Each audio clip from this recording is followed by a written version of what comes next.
कोई बात नहीं, ये तो हर जगह चलता है और चुटकियों में काम हो जाता है। पैसे भेजने हो या पेमेंट करनी हो, पलक झपकते हो जाता है। ऑनलाइन पेमेंट अब सहूलियत के साथ हमारी आदत में शामिल हो गया है।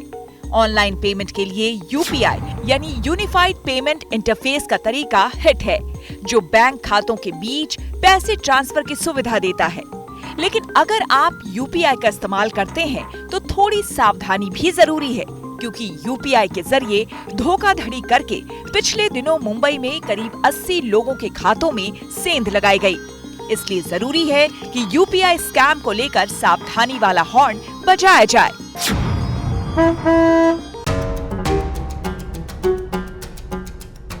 पहले आपका ये समझना जरूरी है कि इस ऑनलाइन फर्जीवाड़े को कैसे अंजाम दिया जा रहा है। इसके लिए पेमेंट मिस्टेक तरकीब इस्तेमाल किया जा रहा है, यानी स्कैमर लोगों को यूपीआई ऐप पर कुछ पैसे भेजते हैं, फिर फोन करके कहा जाता है कि पैसा गलती से ट्रांसफर हो गया। उसके नंबर पर पैसा वापस भेजने की गुजारिश की जाती है। जैसे ही कोई आदमी यूपीआई ऐप के जरिए पैसे भेजता है, उसके फोन में एक मैलवेयर चला जाता है और इसके जरिए बैंक डिटेल हासिल करके बैंक खाते में सेंध लगाई जाती है। इस तरह लोगों को पता भी नहीं चलता और खाते से भारी भरकम रकम गायब हो जाती है।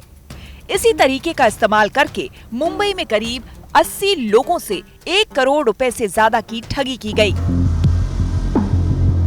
यूपीआई से पेमेंट करना आसान है, पेमेंट का ये तरीका सुविधाजनक है, लेकिन कोई सोच भी नहीं सकता कि साइबर ठग इसके जरिए आपके खाते तक पहुंच सकते हैं। आप तो पैसे वापस करके नेकी दिखाएंगे, लेकिन वो आपके पैसे उड़ा लेंगे। और चिंता की बात इसलिए है क्योंकि ऐसी ठगी बड़े पैमाने पर हो रही है। वित्त मंत्रालय की एक रिपोर्ट के अनुसार 2022-23 के बीच यूपीआई लेन देन के 95,000 से अधिक धोखाधड़ी के मामले दर्ज किए गए। इसलिए जरूरी है कि इस लेन देन में आप सावधान रहें। अगर आपके खाते में अनजान तरीके से पैसे आते हैं और उन्हें वापस मांगा जाता है तो सतर्क हो जाइए। अगर आपके साथ ऐसा हो तो आप कह सकते हैं कि नजदीक के पुलिस स्टेशन आकर पैसे ले जाएं, या फिर जवाब दीजिए कि आपने ट्रांजैक्शन के बारे में बैंक को जानकारी दे दी है। यूपीआई के जरिए हो रही ठगी से बचिए और दूसरों को भी सावधान करने के लिए हॉर्न बजाना भी जरूरी है।